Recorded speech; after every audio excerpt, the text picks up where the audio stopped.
अस्सलाम वालेकुम प्यारे दोस्तों काबा के ऊपर से हवाई जहाज गुजरता है।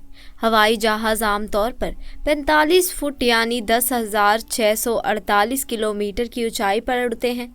हालांकि यात्रा और जगह के हिसाब से हवाई जहाज की ऊंचाई बदलती रहती है। एक जानकारी खासी वायरल हो रही है जिसके मुताबिक काबा के ऊपर से कोई भी हवाई जहाज तो क्या परिंदा तक गुजर नहीं सकता।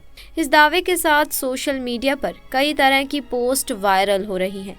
दोस्तों, मक्का धरती का केंद्र है। यहाँ का चुंबकीय क्षेत्र इतना ज़्यादा है कि अगर यहाँ के आसमान से हवाई जहाज गुजरता है तो उसमें खराबी आ जाती है। हालांकि इसको लेकर आज तक ना तो कोई शोध किया गया और ना ही कोई वैज्ञानिक प्रमाण अब तक सामने आया है। लिहाजा कहा जा सकता है कि ये दावा आधारहीन है। इस क्षेत्र में कोई हवाई जहाज गतिविधि ना होने की सबसे बड़ी वजह है मक्का और काबा का धार्मिक क्षेत्र होना। सऊदी अरब की सरकार ने इस पूरे क्षेत्र को नो फ्लाइंग जोन घोषित कर दिया है। दोस्तों, काबा सऊदी अरब के मक्का में स्थित एक घनाकार इमारत है। इसे इस्लाम का सबसे पवित्र स्थल माना गया है। इस्लामी परंपरा के मुताबिक इब्राहिम ने ही सबसे पहले इस भवन का निर्माण किया था। काबा के बंद आंतरिक हिस्से में कोई खिड़की नहीं है बल्कि सिर्फ एक दरवाज़ा है। ये दरवाज़ा चांदी की नक्काशी से जुड़ा हुआ है और सोने के रेशमी पर्दों से ढका है। काबा हफ्ते के 7 दिन 24 घंटे खुला रहता है। दोस्तों, आपने यकीनन मुसलमानों की हज यात्रा के बारे में तो सुना ही होगा।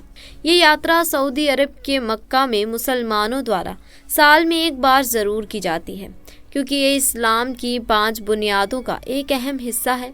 बता दें कि इस्लाम धर्म में अल्लाह और उसके रसूल पर ईमान लाने के बाद सभी लोगों पर हज की यात्रा वाजिब हो जाती है। काबा मुसलमानों का सबसे पाक धार्मिक स्थल है। कुरान में बताया गया कि हर मुसलमान को अपनी ज़िंदगी में कम से कम एक बार मक्का की यात्रा ज़रूर करनी चाहिए। मक्का में ही काबा स्थित है। काबा खुदा का घर माना जाता है। कहते हैं काबा जहाँ बना है वो पृथ्वी का केंद्र बिंदु है। इसकी आधारशिला आज से लगभग 1400 वर्ष पूर्व मोहम्मद पैगंबर साहब ने रखी थी, जो पहले ढका हुआ नहीं था मगर बाद में इसे चौकोर कर्मानुमा इमारत को काले रंग की चादर से ढक दिया गया। वहीं इसके चारों ओर मस्जिद बनाई गई जिसमें हज के लिए आए लोग अल्लाह की इबादत करते हैं और अपने किए गुनाहों की माफ़ी मांगते हैं। मगर हैरत की बात है कि इसे लेकर कुछ समय से मुस्लिम समुदाय में अगर किसी ने जन्म लिया है तो उसके लिए जीवन में कम से कम एक बार हज यात्रा पर जाना अनिवार्य हो जाता है। मक्का में हज पर जाने वाले मुसलमानों को हाजी कहा जाता है। यहाँ मुसलमानों के पवित्र धर्म स्थल काबा पहुंचकर हज यात्री परिक्रमा करते हैं और काबा के पूर्वी कोने में लगे काले पत्थर को चूमते हैं। काबा के पूर्वी कोने में एक छोटा सा काला पत्थर लगा है। ये दिखने में भले ही छोटा है लेकिन इसका महत्व बहुत बड़ा है। ये पत्थर चारों ओर से चांदी के फ्रेम में जड़ा हुआ है। अरबी भाषा में इस पत्थर को अल हजूर अल अस्वद कहा जाता है। इस पत्थर के पीछे की कहानी के बारे में कई तरह के किस्से मशहूर हैं लेकिन सच्चाई के बारे में कोई ठोस प्रमाण नहीं है। लेकिन वहीं कुछ लोग ऐसे भी हैं जो इस बात को नकारते हैं कि हवाई जहाज या कोई भी परिंदा काबा के ऊपर से नहीं गुजर सकता। मगर हम आपको बता दें कि ये झूठ और गलत नहीं, बिल्कुल सच है। आज तक कोई भी जहाज़ काबा शरीफ के ऊपर से गुजरा नहीं है। उसके बारे में बात करते हुए अकरम ने, जो कि पिछले 30 सालों से सऊदी अरब के मक्का शहर में काम कर रहा है, उसने बताया कि मैं पिछले 25 सालों से खानाए काबा में रहकर साफ़ सफाई के काम को अंजाम दे रहा हूँ।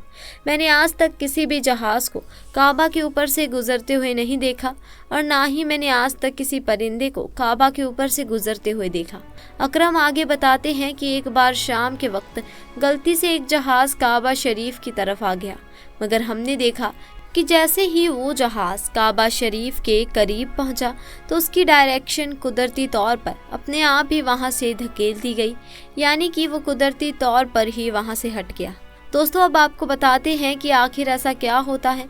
अल्लाह तबारक व तआला ने काबा शरीफ में ऐसी क्या खास बात रखी है जिसकी वजह से कोई भी परिंदा काबा शरीफ पर से गुजर नहीं पाता और ना ही कोई जहाज़।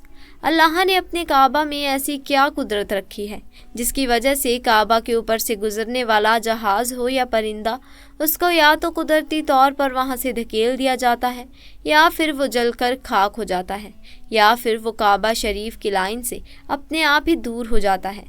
क्या आपको ये मालूम है कि काबा शरीफ की तादाद 2 हैं? एक तो काबा शरीफ मक्का में है और दूसरा काबा शरीफ के ऊपर सीधा जन्नत में मौजूद है, जिसको रिवायतों में बैतुल मामुर कहा जाता है, जहाँ पर हर वक्त 70,000 फरिश्ते दिन रात तवाफ़ करते हैं। अब दोस्तों आपको कुछ वजह बताते हैं जिसकी वजह से मक्का शरीफ के ऊपर से कभी भी जहाज़ या परिंदा नहीं गुजरता, यानी कि काबा के ऊपर से जहाज़ या परिंदे के ना गुजरने की आपको कुछ असल वजह बताते हैं।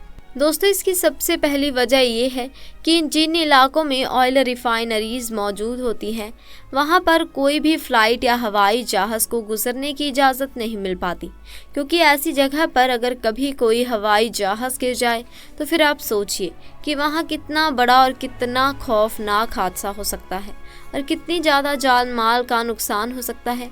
और मक्का शरीफ दुनिया की एक अहम जगह है। यही वजह है कि किसी भी हवाई जहाज़ को काबा शरीफ के ऊपर या करीब भी आने की इजाज़त नहीं है, क्योंकि खुदा ना खास्ता अगर कभी कोई गैर मुस्लिम या काफिर या कोई दहशत गर्दी के इरादे से किसी हवाई जहाज़ हाईजैक करके मस्जिद हराम के पास ले जाकर उसको मार दे तो फिर कितना बड़ा नुकसान हो सकता है। इसीलिए सऊदी हुकूमत ने पूरी दुनिया के एयरलाइंस पर यह वार्निंग जारी की है कि अगर किसी ने भी काबा के ऊपर से हवाई जहाज़ गुजारने की कोशिश की तो उसको मिसाइल मार कर फ़ौरन तबाह बर्बाद कर दिया जाएगा। तो दोस्तों इससे मालूम होता है कि सऊदी हुकूमत की वजह से किसी भी हवाई जहाज़ को काबा शरीफ के ऊपर से गुजरने की इजाज़त नहीं दी गई। अगर देखा जाए तो काबा शरीफ सबसे पाक और मुकद्दस जगह है और यहाँ पर आकर दुनिया का हर मुसलमान अल्लाह की इबादत में मशगूल हो जाता है। ऐसे में अगर हवाई जहाज़ वहाँ से गुजरने लगे तो मुसलमानों की इबादत में खलल पैदा हो जाएगी। इस वजह से भी काबा शरीफ के ऊपर से हवाई जहाज़ गुजारने की इजाज़त नहीं दी गई। दोस्तों इसकी दूसरी वजह यह है कि आप सभी को मालूम है कि मक्का और मदीना में गैर मुसलमानों का जाना मना है, यानी गैर मुस्लिम मक्का और मदीना में नहीं जा पाते। इसीलिए कोई भी मुसलमान हज करने के लिए या उम्रा करने के लिए जाते हैं तो उनका जहाज़ सबसे पहले रियाज़ शहर में उतरता है, यानी कि उन सबको सबसे पहले रियाज़ में ले जाया जाता है, फिर उन सबको बसों या ट्रेनों में भरकर मक्का और मदीना ले जाया जाता है, क्योंकि अल्लाह पाक ने कुरान करीम ने गैर मुसलमानों के लिए पाक सरजमी मक्का में दाखिल होने पर पाबंदी आयद की है। और उसके अलावा भी बहुत सी ऐसी आयतें मौजूद हैं जो ये साबित करती हैं कि गैर मुस्लिम मक्का और मदीना में दाखिल नहीं हो सकते। इसीलिए किसी भी हवाई जहाज़ को मक्का की सरजमीन में दाखिल होने से रोका जाता है, क्योंकि हो सकता है कि किसी हवाई जहाज़ में कोई गैर मुस्लिम भी मौजूद हो और वो गलती से मक्का में दाखिल हो जाए। इसीलिए सऊदी हुकूमत ने सख्ती से दुनिया भर की एयरलाइंस पर इसके लिए रोक लगा रखी है, यानी कि तमाम एयरलाइंस के लिए नो फ्लाइंग जोन करार कर दिया गया है। तो दोस्तों आज के लिए बस इतना ही। आपको हमारी आज की ये जानकारी कैसी लगी कमेंट सेक्शन में ज़रूर बताएं। साथ ही दोस्तों वीडियो पसंद आई हो तो इसे लाइक करें, अपने दोस्तों के साथ ज़्यादा से ज़्यादा शेयर करें और अगर आप हमारे चैनल पर नए हैं तो चैनल को भी जल्दी से जाकर सब्सक्राइब करें और साथ लगे बेल आइकन को भी प्रेस करें ताकि हमारी आने वाली वीडियोस की अपडेट आपको मिलती रहे और आप हमारी कोई भी वीडियो मिस ना करें। जल्द मुलाकात होगी ऐसे ही नई और दिलचस्प जानकारी के साथ। तब तक के लिए अस्सलाम वालेकुम, खुदा हाफिज़।